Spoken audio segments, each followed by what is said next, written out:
Good morning friends. सो आज हम बात करेंगे repeatability and reproducibility. So gauge R and R कैसे कैलकुलेट करते हैं, कैसे एनालाइज करते हैं।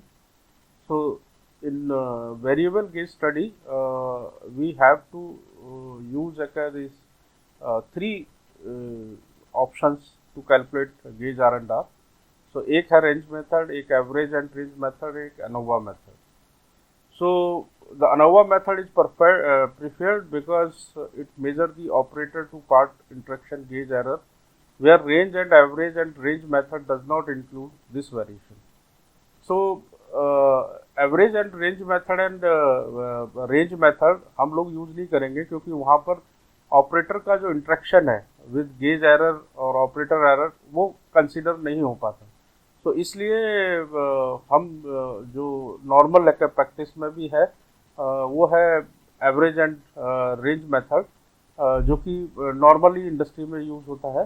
सो हम आज उसी के बारे में चर्चा करेंगे और इसी मेथड को सभी लोग यूज़ करते हैं, तो इसी मेथड को मैं थोड़ा सा डिटेल में डिस्कस करेंगे। एंड हमेशा ध्यान रखिए कि यहाँ पर जो विद इन पार्ट वेरिएशन है, like roundness, diameter, taper, flatness, ये एरर का इग्नोर करनी होती है, बिकॉज ये एरर को हम इसके अंदर कंपनसेट नहीं कर पाते। So average and range method is x bar and are बार, जो कि रूटीन में सभी इंडस्ट्रीज प्रैक्टिस करती हैं और नॉर्मली इसी को ही प्रेफर किया जाता है to calculate the R and are.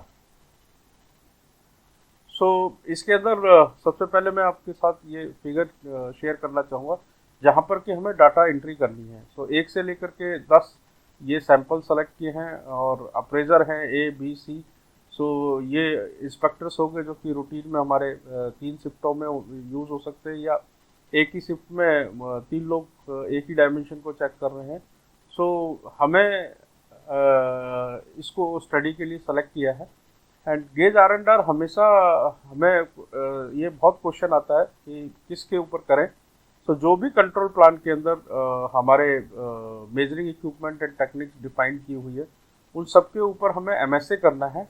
And gauge R and R वहाँ करना है जहाँ पर हमारे मल्टी इंस्पेक्टर यूज़ हो रहे हैं, एंड और हमारे नॉर्मल प्रोसेस के अंदर, जिसके अंदर की तीनों शिफ्ट में काम हो रहा है और वो तीनों शिफ्ट में इक्विपमेंट यूज़ हो रहा है। सो हम फैमिली वाइज भी कर सकते हैं, लाइक 0 से लेके 150 के जितने भी वर्नियर हैं।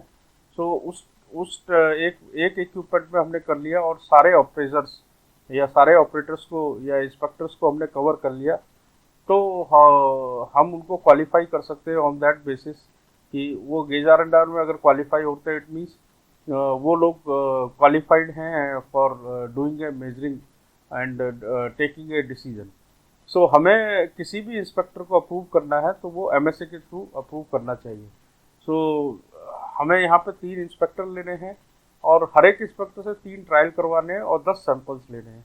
इसका स्टेप बाय स्टेप यहाँ पर डिटेल में दिया है। Obtain a sample of n is equal to 10 parts that represent the actual expected range of process variation.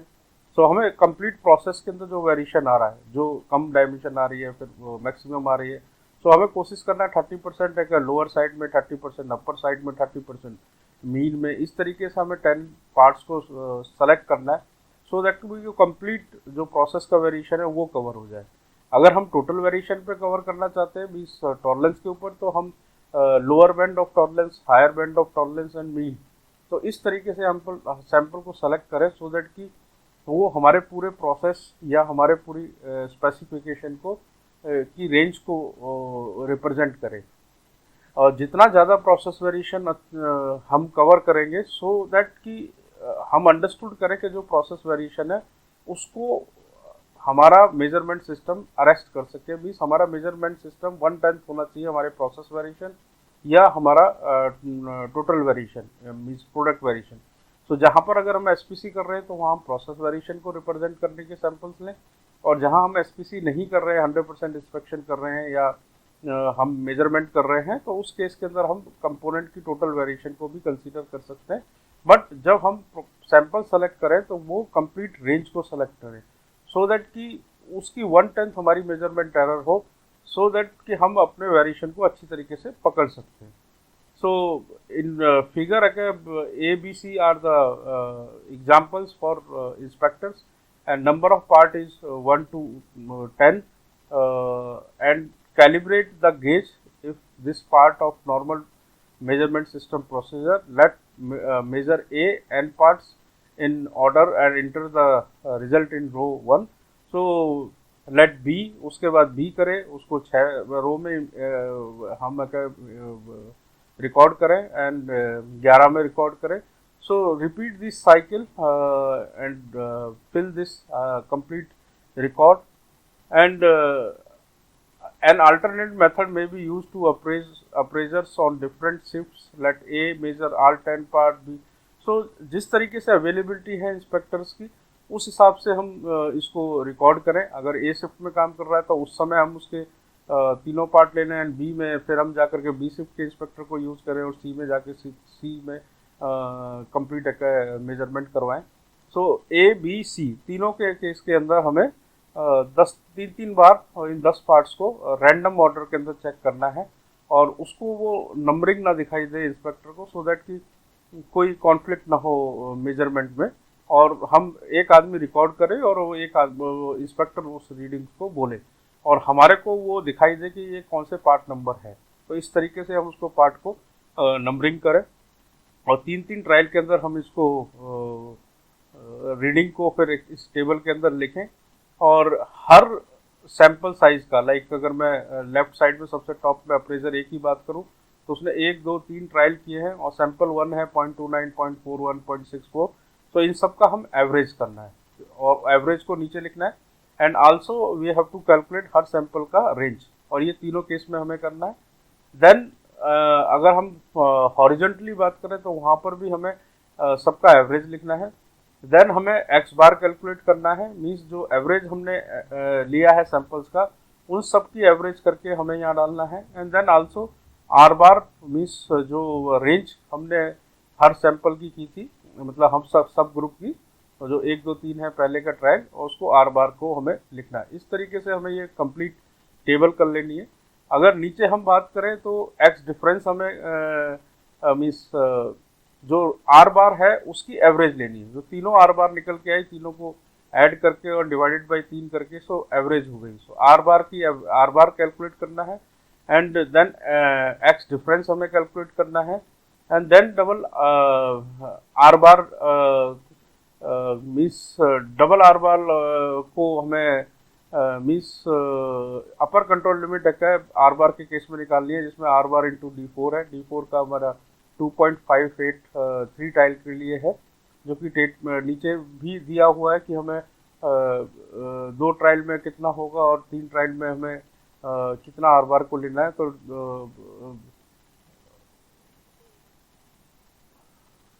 And then we have to do है ग्राफिकल एनालिसिस. सो तीनों को हम average chart के अंदर हम तीनों ऑपरेटर का एक साथ भी प्लॉट कर सकते हैं. अनस्ट्रक्चर में तीनों ऑपरेटर का मैं 3 एग्जांपल दिए, और रन चार्ट भी हम यूज़ कर सकते हैं हर एक इंस्पेक्टर के केस के अंदर. और ये 10 पीस का हमें जो रेंज की हमने जो एवरेज निकाली थी एक्स बार की, उसको प्लॉट करना है.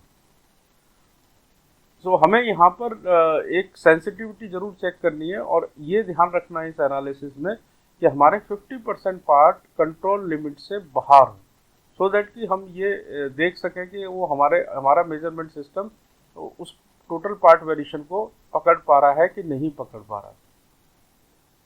नाउ सेम वे में हमें रेंज चार्ट को प्लॉट करना है, और इस केस में हमें ये देखना है कि अगर कोई अपर कंट्रोल लिमिट से ऊपर पॉइंट चला गया है तो वो उसको एज ए स्पेशल कॉज समझ करके उसको एनालाइज करना है एंड उसको एलिमिनेट, उसको हटा करके फिर दोबारा से चार्ट को करना है. सो रेंज के अंदर प्रोसेस हमारा स्टेबल होना बहुत ज़रूरी है. तो यहाँ हमें देखना है कि कोई भी पॉइंट हमारा कंट्रोल लिमिट से बाहर ना जाए.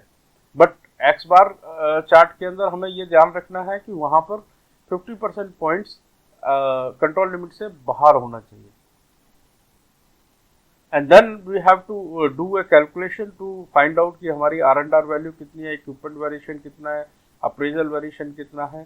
सो इसमें जो मैंने डिटेल में अब उस ग्राफ में आपको समझाया था, उसी पैटर्न को इसमें बताया कि कब कैसे हमें एवरेज निकालना है, कैसे रेंज निकाल लिए, एंड कैसे हमें एक्स डिफरेंस निकालना है, कैसे हमें आर बार कैलकुलेट करनी है, कैसे हमें एक्स बार कैलकुलेट करनी है। सो ये हम एक्सप्लेन कर चुके हैं। एंड इस सबको हमें जो आर बार, एक्स डिफरेंस और आर पी हमें जो कैलकुलेट किया है, इसको हमें कैलकुलेशन शीट के अंदर ट्रांसफ़र कर देना, सबसे ऊपर लिख देना, सो दैट कि हम बाकी कैलकुलेशंस कर सकें। सो ये जैसे हमने यहाँ पर लिखा है आर बार 0.3417 जो हमने कैलकुलेट किया, एक्स डिफरेंस जो हमने कैलकुलेट किया, और हमने आर पी कैलकुलेट किया।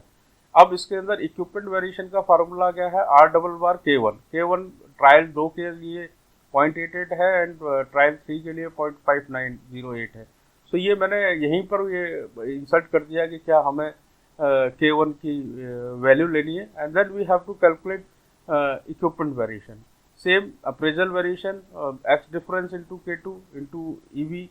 सो EV हमने ऊपर कैलकुलेट किया ही है, उसका स्क्वायर रूट करके, एंड हमें इस फार्मूले से अप्रेजल वेरिएशन को कैलकुलेट करना है, जो कि ऑपरेटर टू ऑपरेशन वेरिएशन है। And gauge R and R में दोनों का EV and plus AV square को हमें अंडर रूट करके अगर हम कैलकुलेट करेंगे तो हमारे को गेज आर एंड आर मिल जाएगी। अगर हम इसको टोटल वेरिएशन के साथ डिवाइड करते हैं इक्विपमेंट वेरिएशन को, तो इंटू 100, तो हमें इक्विपमेंट वेरिएशन की परसेंटेज मिल जाएगी। इसी तरीके से हमें अप्रेजल वेरिएशन की मिल जाएगा, और गेज आर एंड आर के अंदर हमें भी टोटल वेरिएशन से मिल जाएगा। यहाँ पर टोटल वेरिएशन हम जो हमें कैलकुलेशन से मिल करके आई है टीवी, तो उसको जो नीचे फार्मूला है उससे हमें कैलकुलेट कर सकते हैं, या हम टॉलरेंस को भी ले सकते हैं और नीचे हम डायरेक्टली अपनी टॉलरेंस को डालें, तो फिर वो अगर जहाँ पर हम एसपीसी नहीं कर रहे हैं तो उस तरीके से हम कैलकुलेट कर सकते हैं। And then we have to calculate NDC also. So part variation विशेष ध्यान देना है कि अगर हमारा पार्ट वेरिएशन 95 से ऊपर है तो ऑलमोस्ट है कि हमारी गेज आर एंड आर 20 और उससे नीचे आ सकती है, और एज पर एक्सेप्टेंस क्राइटेरिया हमें 10% से नीचे चाहिए। 10 to 30 के बीच के अंदर हम एक्सेप्ट कर सकते हैं, बट कस्टमर उसको हमें वेवर दे। तो ये एक एग्जांपल भी मैंने आपके साथ शेयर किया है जो एक्सेल शीट में है, और इसके अंदर हमने हर अप्रेजर का मीन्स हर इंस्पेक्टर का अपना एक्स बार चार्ट अलग से डाला है और रेंज बार चार्ट अलग से डाला है। यहाँ पर आप देखेंगे तो मैंने दोनों तरीके से इसको किया। एक टोटल वेरिएशन के साथ आर एंड आर बहुत ज़्यादा आ रही है 70.584, बट अगर हम उसको टॉलरेंस के साथ कैलकुलेट करते हैं तो 1.682 आ रही है। टॉलरेंस के अंदर खाली हमें जो टीवी की वैल्यू है वो डालनी है जो हमारे प्रोडक्ट की टॉलरेंस है। यहाँ मैंने श्योर हार्डनेस टेस्टर का लिया, वेट का लिया था, तो वेट के अंदर जो हमारी स्पेसिफिकेशन है 6.0 ±5%। तो उस टॉलरेंस को यहाँ पे अगर कंसीडर किया है तो हमारी आर एंड आर की वैल्यूज अच्छी आ रही है। लेकिन इस केस के अंदर हम क्या है कि 100% हमें वेट वेरिएशन चेक करना पड़ेगा, क्योंकि हम पार्ट वेरिएशन को कंसीडर नहीं कर रहे, क्योंकि हम इस करेक्टरिस्टिक के ऊपर एसपीसी नहीं करते। अगर हम एसपीसी कर रहे हैं तो we have to do as per the total variation जो प्रोसेस का वेरिएशन है, and then we have to see कि हमारी आर एंड आर वैल्यू कैसी आ रही है। So thank you for watching, and thank you for sharing my videos, and thanks.